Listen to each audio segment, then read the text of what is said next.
Delta 7 நண்பர்கள் அனைவருக்கும் வணக்கம். இந்த பதிவில் பார்க்க போகிற படம் ஒரு மலையாளம் மூவி, சின்ன சின்ன ஆசை. ஜியோ ஹாட்ஸ்டார் ஓடிடி தளத்தில் தமிழ் டப்பிங்லேயே அவைலபிளாக இருக்குது. படம் எப்படி இருக்குன்னு பார்ப்போம். கதாநாயகி மதுபாலா, பேர் லீலா. தஞ்சாவூரை பூர்வீகமாக கொண்ட தஞ்சாவூர் சொந்த ஊர். மதுபாலாவை மையப்படுத்தி தான் இந்த கதைக்கெல்லாம் அமைக்கப்பட்டிருக்கு. இந்த படத்தோட கதை என்னன்னு பார்த்தோம்னா, லீலா அவங்க ஒரு விதவை. ஒருத்தரை 2ஆம் தரமாக திருமணம் செஞ்சுக்கிறாங்க. அவங்க கணவர் வசதியானவர், வயதானவரும் கூட. கொஞ்ச நாளில் அவர் இறந்தும் போயிடுறாரு. அவருக்கு முதல் தாரம் கல்யாணம் பண்ணாங்க இல்லையா, அந்த முதல் மனைவிக்கு ஒரு மகன் இருக்கான். அந்த முதல் மனைவி இறந்து போனதால் மகனை வளர்க்கறதுக்காக தான் இவங்களை 2ஆம் தரமாக கல்யாணம் பண்ணியிருக்காருங்கிற விஷயமே இவங்களுக்கு கல்யாணத்துக்கு பிறகு தான் தெரிய வருது. எல்லாம் தெரிய வரும்போது கணவர் இறந்து போயிடுறாரு. அந்த முதல் தாரத்துக்கு பிறந்த மகனை வளர்த்து படிக்க வச்சு வெளிநாட்டுக்கு அனுப்பி வைக்கிறாங்க லீலா. அவன் வெளிநாட்டுக்கு போனவன் அங்கே செட்டில் ஆயிடுறான். அங்கே ஒரு பொண்ணை கல்யாணம் பண்ணிட்டு இவங்களை பார்க்க கூட வர்றதில்லை. இவங்க தனிமையில் சிங்கிளாகி போகிறாங்க. வாழ்க்கையை வெறுத்து போகிறாங்க. விரக்தியின் உச்சியில் இருக்காங்க. இந்த சூழ்நிலையில் தஞ்சாவூர்லேருந்து ஒரு குரூப்பு காசிக்கு டூர் போகிறாங்க. சரி, காசிக்கு போவோம்னு அந்த குரூப் கூட டூர் போகிறாங்க மதுபாலா. அங்கே காசியில் இருந்து தான் கதையை தொடங்குது. அங்கே காசிக்கு போன இடத்துல ஒரு குரூப்பில் இருந்து மிஸ் ஆகிடுறாங்க. அந்த குரூப்பில் இருந்து மிஸ் ஆகிடுறாங்க. இவங்க பர்ஸு, செல்ஃபோனையும் ஒரு திருடன் திருடிட்டு போயிடுறான். என்ன பண்ணுறது ஏது பண்ணுறதுன்னு தெரியாமல் காசி விஸ்வநாதரை நினச்சி வேண்டிக்கிறாங்க. நமக்கு மட்டும் ஏன் இப்படியெல்லாம் நடக்குது இறைவா அப்படின்னு உட்காந்து அழுதுகிட்டு இருக்காங்க.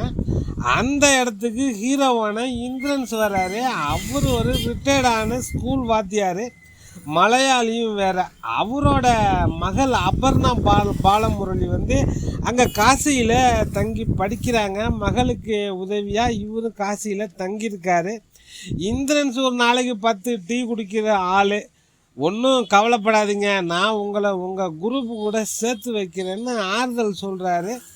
அவரை நம்பி போகலாமா வேண்டாமான்னு இவங்களுக்கு பயமாக வேற இருக்குது. வேறு வழியும் இல்லை, கையில் காசும் இல்லை, பாசையும் தெரியலை. சரி, ஓகே, இந்திரன் கூட கிளம்பி போவோம்னு போகிறாங்க. அப்படி ஒரு நாள் முழுவதும் இந்திரன் கூட காசி நகரத்தை சுற்றி பார்க்குறாங்க.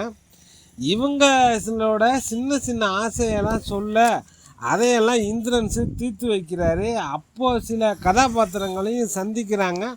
இவங்களை அழைச்சிட்டு வந்த டூர் குரூப்பையும் கண்டுபிடிக்கிறாங்க. கடைசியில் என்னாச்சு, தன் சொந்த ஊரான தஞ்சாவூருக்கு லீலா திரும்பி வந்தாங்களா இல்லையா அப்படிங்கிறதான் இந்த படத்தோட மொத்த கதை.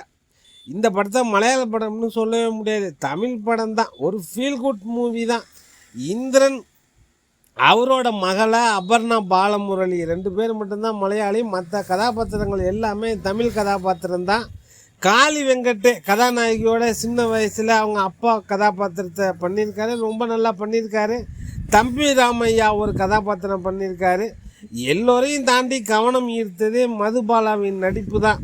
கதையை தாங்கி நிற்கிறாங்க. அவங்களோட பர்ஃபார்மன்ஸு வேறு லெவலில் இருக்குது.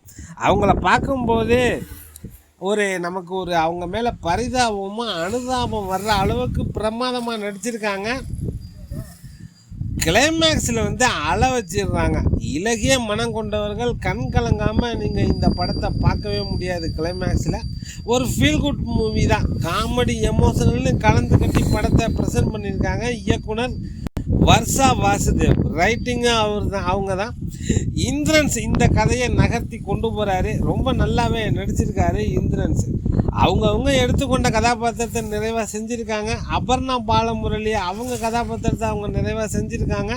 ஒரு கவித்துவமான கதை, எல்லோரும் பார்க்கக்கூடிய ஒரு படம் தான். ஜியோ ஹாட்ஸ்டார் ஓடிடி தளத்தில் அவைலபிளாக இருக்குது. பார்க்கணுன்னு நினைக்கிறவங்க பாருங்கள். டெல்டா 7 நண்பர்களுக்கு நன்றிகள் பல.